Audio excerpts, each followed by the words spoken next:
warning muna, no? Bago kayo mag-vote, tulad sinabi ni Mr. Chair, Paskong Pasko, doon kayo nakakulong sa baba. Kung kailangan namin gagawin yan, sa ngalan ng katotohanan, sa ngalan ng taumbayan, and we will not hesitate to do that. Please raise your right hand. Do you swear to tell the truth, the whole truth, and nothing but the truth before this inquiry of the Committee on Labor? Please say yes. Okay, please be seated. Attorney Doral, Yes, sir. you answered the question of Senator Tulfo. So after having you put on oath, under oath, now, ulitin ko po yung question ko, be careful, yung pong ginawa nitong tatlo, Engineer Julius Tan, Engineer Annabel Narce, Director Alfredo Hale Tan, na binayot ng isang criminal rule para makapag-issue ng development permit sa isang developer bago makapagbenta ng mga units. They violated that cardinal rule, number 1 rule, na dapat walang annotation sa titulo. Nakita nila may annotation and yet they still went ahead. May corruption ba doon o wala? Yes or no? Ayoko lang, I don't know. Dahil kung sinabi mo, I don't know, pakukulong kita sa baba because nagsisinungaling ka, you know better. Yes or no lang po ang sagot. Kasi sir, Sir, pakisagot lang ng yes or no because if you said, ngayon pa lamang, I'm telling you, if your answer is, I don't know, then ipakukulong kita, I promise you, Comsec, pakiready na yung kulungan sa baba. Magpapasko dito ka makukulong. Christmas na Christmas, dito ka magpakulong. I don't mind kung isasagot mo no. Yes. When you say no, because I'm stupid, that's why my answer is no. Yes, because I'm smart enough, that's why my answer is yes. Huwag nyo lang kami dito. Sinirespeto namin kayo bilang mga abogado, respetuhin nyo naman kami bilang mga senador. And we've been doing this for a long time, for several times already, so hindi na kami pwedeng lokohin. So pakisagot lang po, yes or no? May corruption doon, yes or no? I think sir, no sir, no sir. There's no corruption. Yes, sir. Why is that? Bakit walang corruption? Yes sir, after ng issuance on development permit sir, there's still a chance na they can submit the no-income license to sell sir. And tapos for the fact, No, so sorry. No. Di ba, ulitin ko, cardinal rule, nung makita nila ng annotation, dapat doon pa lang, sa step 1 pa lang, naibalik na yung application. Hindi na dumating sa step. Sinasabi mo kasi meron pang tsansa. Di ba? yes sir. O ano yung tsansa na yun? Yes sir, so based on our record sir, ano yung notice of dispendence pa lang po is. Notice, hindi pa siya convert for a record sir. Not, Oo nga, sir. Di ba may mga step yan? yes sir. Sa first step lang, nakita nyo na agad na may annotation, sana hindi ka na tinanggap yung application. Di ba? Yun yung sinasabi ko. Before that, I'd like to acknowledge the presence of Senator Robin Hood Padilla. So there is corruption. That's my opinion. Salwat sa tangamang opinion. Your opinion is so tanga. I don't know kung bakit ka naging director o nagtatanga-tanga ka lang. With the, Sa mga kadahilanan. with the permission of Senator Tulfo, Attorney Doral, if you were in the shoes of Mr. Tan, who passed away, okay, when he was director, would you approve the development permit citing the circumstances regarding the land dispute? Are you going to, if you were the director who was approving this development permit, are you, at that time, aprobahan mo ba, bibigyan mo ba sila ng development permit? Hindi po sir. Hindi. Hindi po sir. Contrary to what your predecessors, itong sila Mr. Tan and the rest of the names that you mentioned. Yes, Why? Yes sir. Nasa ako naman po. Because there is a land dispute. Yes sir. Bakit inokaya nung mga nakaraang opisyal? I don't know what's the So? that sir. So why don't you revoke it? Do you still have the power to revoke the issuance of the development permit? We can issue a cease and desist order for them to stop selling, sir. Parang ganun, sir. Nag-order na kayo to stop selling? We sent already a notice to them. To stop selling? Usually, sir, we have due process. Sir. Why don't you order them to stop selling the units? Yes, sir, we have asked them to explain, sir. Why not? Then after that, When did you ask them to explain? last week, sir, this information came to us just last week, sir. Or when are you going to revoke the order approving the development permit? We have issued already, sir. So we've give them the DMCI time to make an explanation. So part How many days? 10 days, sir. Have they answered? Not yet. Not yet, sir. Not yet, sir. How many days already? Ilan days na di kayo sumasagot? When did you write them?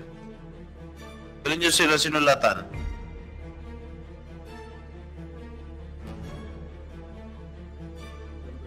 We wrote them December 6, sir. December 6. Sir. So it will lapse on December 16. Yes, sir. Are you preparing your letter? We haven't received the letter yet, Your Honor. Registered mail po, sir. Ha? We sent it through registered mail, sir. Registered mail. Ano na ngayon? December 11 na ngayon. Wala pa, sir, kaming natatanggap. If you have to submit, Your Honor, we will going to comply immediately. We can have them also receive na personally, sir, if ever. Where is the evidence that you mailed it by yung registered mail? Posible naman din lang matanggap.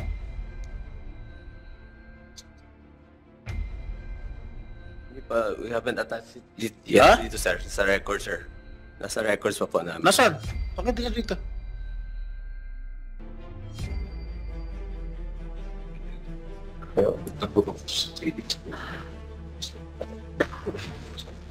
This is our letter, Your Honor. Bigay mo sa page. And if you find them guilty of any violation, so are you willing to order them to stop selling the units? Yes. How many units have you already sold? And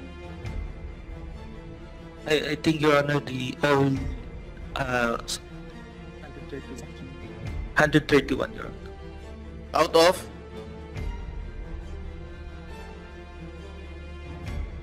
Hindi naman ito eh. Check your... Nasaan yung, hindi nyo ba kinuha ng picture na niregister nyo? Sulat ito eh, pa. Yes po, yan po yung tinakwa namin, sir. You show this to them kung meron sila natanggap.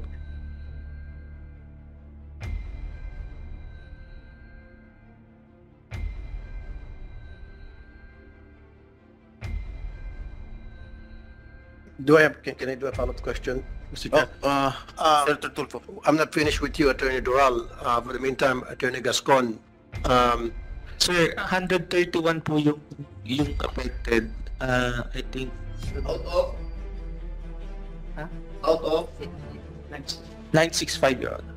So you have already sold 131 units For the affected building, Your Honor. for the affected building out of? 965. So, Project, Your Honor. kung sabihin ng DSUD na stop selling, ano mangyayari dun sa pinagbenta ninyo?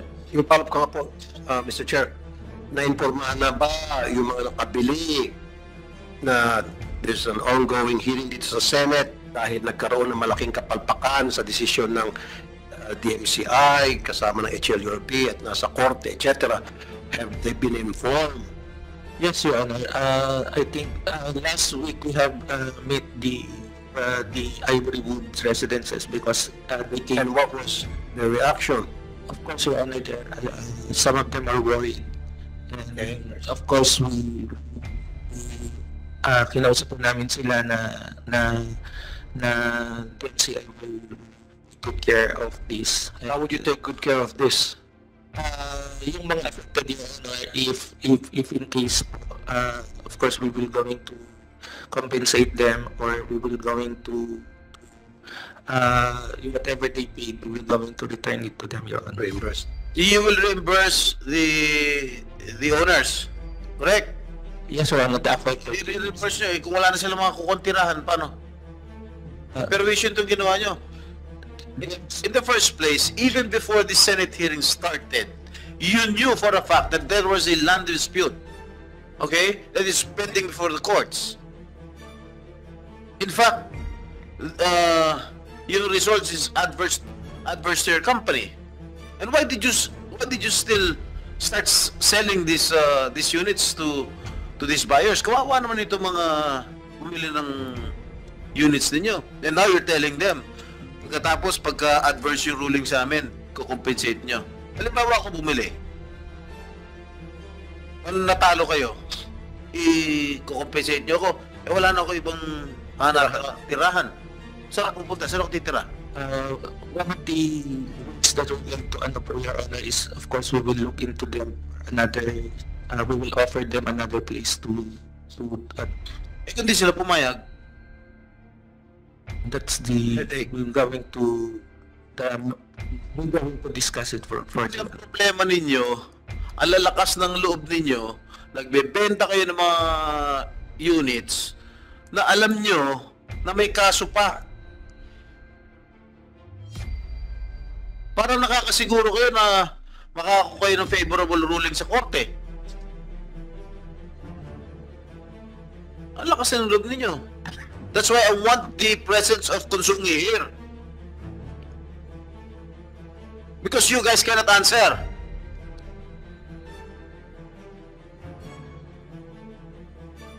My God, this is already our third hearing.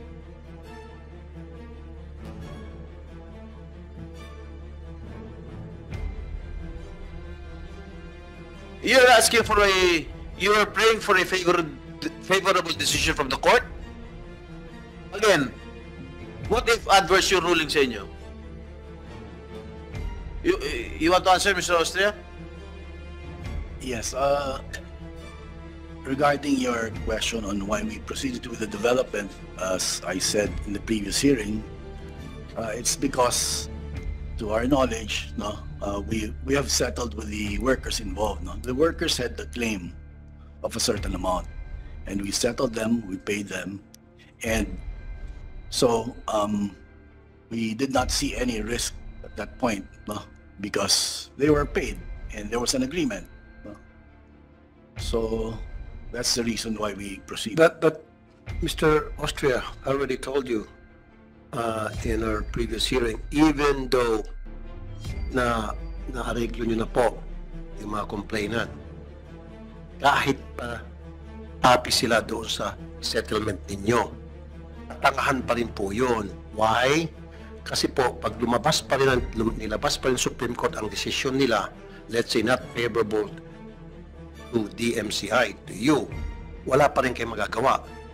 Orderan pa rin kayo ng Korte Suprema, kung ano yung previous decision na in-MR nyo, it will still stand.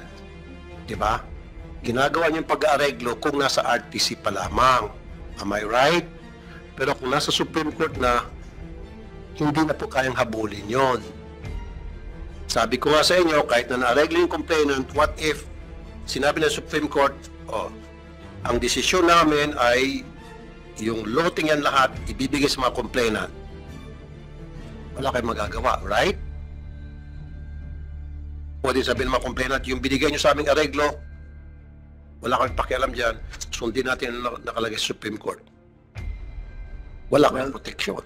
Ang tingin ko kasi namin, ang issue dito yung compensation for the workers. Yun yung talaga ang importante. No, I'm talking about decision from the Supreme Court. Inuunahan yung Supreme Court Inuunahan yung korte. Kasi ang lalakas ng loob nyo, tulad sinabi nga ni Senator Jinggoy ang lakas ng loob nyo. Why? Ba't ang lakas ng loob niyo? Parang nahulaan nyo na po yung pag-iisip ng korte na kahit na may desisyon na, kaya nyo pa rin i-reverse yan. Parang wala kayong respeto sa mga taga-Korte Suprema. Parang mababa ang tingin ninyo. Hindi naman po. So dapat, habang nililitis yung kaso, wala mo na kayong areglohan. You wait for the decision. May order yung Supreme Court po na i-areglo with the workers po. Pero yung arreglo with the workers, hindi talaga eksakto kung anong nakalagay ito sa Korte Suprema. At dapat, bago kayo makipag-areglo, dapat